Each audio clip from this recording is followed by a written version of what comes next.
I love my new background, y'all. Let me know what y'all think. Anywho, hey y'all.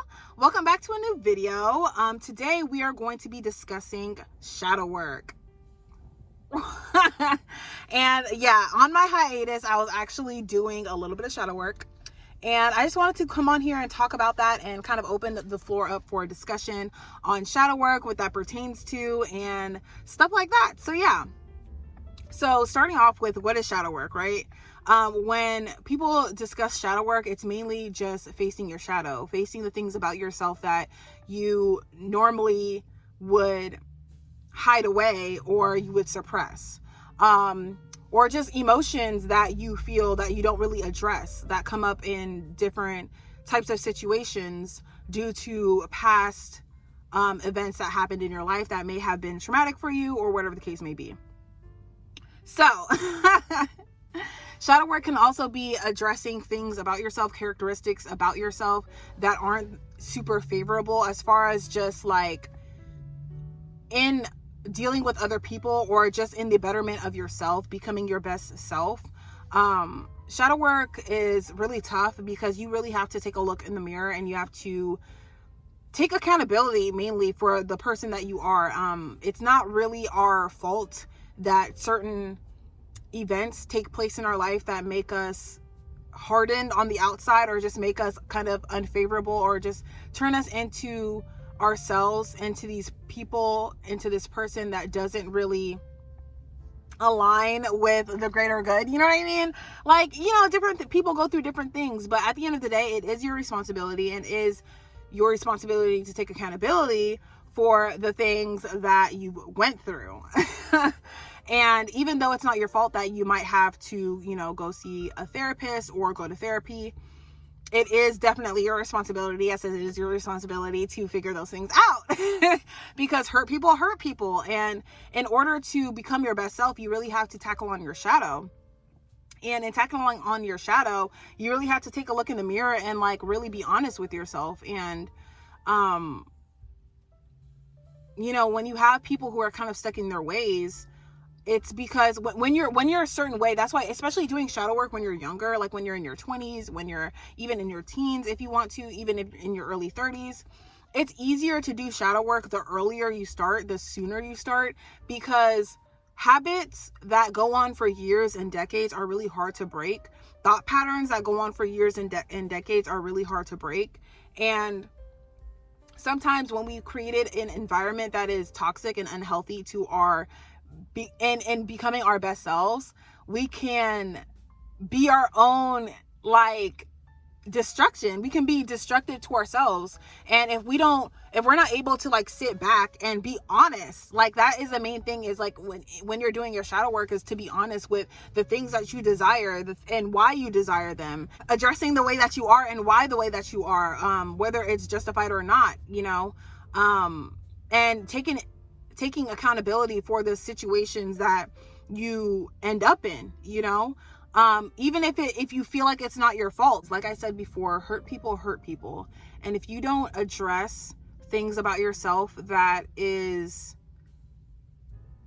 not conducive to becoming your best self, you will end up being stuck in a cycle, and you won't be able to kind of like create a better life for yourself or create like a better person or create a better situation for yourself.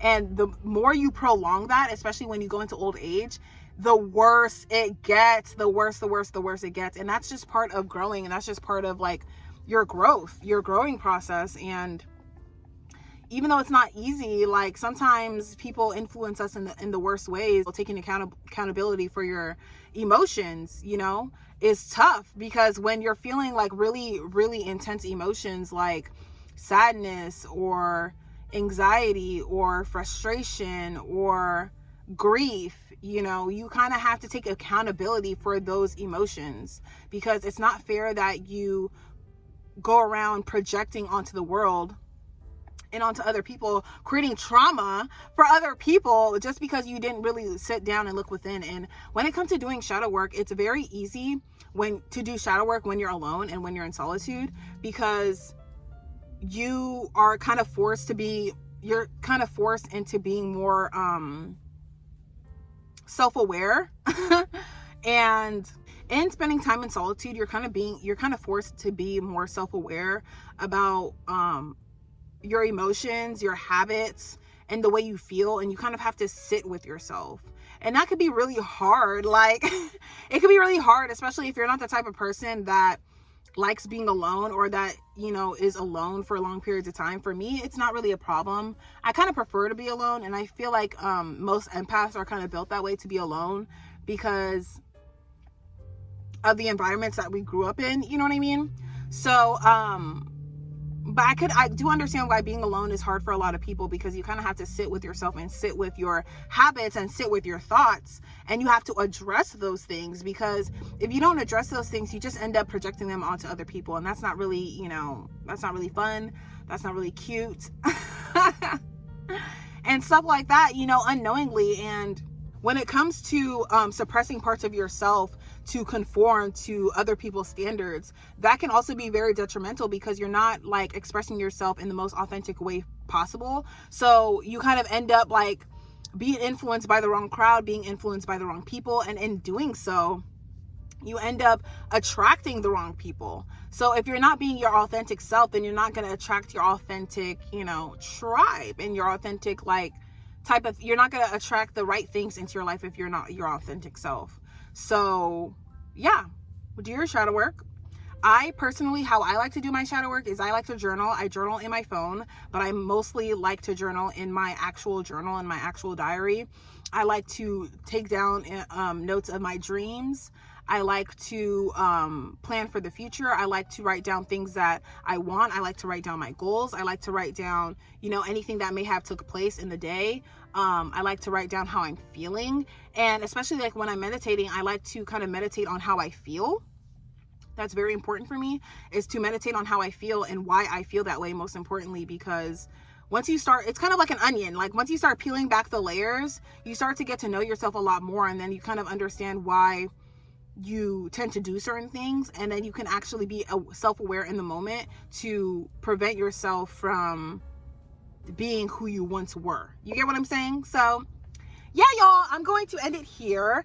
If you all enjoyed this video, don't forget to give me a thumbs up and comment down below, like, you know, what type of shadow work are you doing? Are you in your shadow work portion of your spiritual journey? What does that pertain to? What do you think are the hardest parts about doing shadow work? What are some things that you might have been hiding or, you know, oppressing? For me, it's like sometimes I don't really speak up for myself, and because I don't want to make other people feel like some type of way. When I really took time to like really sit with myself and really think about like why it's hard for me to speak up in certain situations, it's mainly because like I don't want to offend anybody, and I personally, like, in my head and to myself, I have really strong opinions, so I don't like to, like, you know, make anybody feel any type of way. But like now I try not to do that, because at the end of the day, I'm not doing myself a favor. You know, I'm not doing myself, you know, I'm not being true to myself, and I'm not allowing myself to express myself. And when you take that information and then you peel back another layer,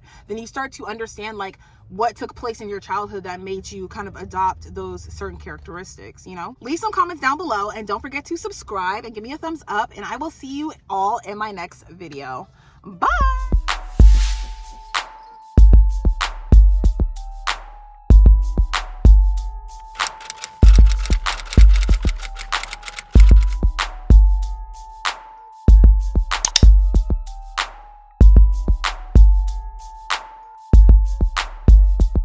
Let's just talk about it, right? Let's just talk about it, because the reality is, you know, the reality is what it all boils down to is concepts, morals, and values, right? And when you're raised on the type of mindset that in order to live a fulfilled life, in order to live a full life and live a life of means, you have to, you know, and this is a lot of people, this is a mindset that a lot of people are raised on. You know, you know, get good grades in school, and then you go to college, and then sometime in college you'll meet the love of your life, or sometime after college you meet the love of your life, and then you guys get married, and then you guys have at least 2 kids or more, and then, you know, you work until you're 65, and then you retire, and then you die. Like, That is the reality that a lot of people are living. And that's the reality that a lot of people have been living for a long time. So nowadays, it's like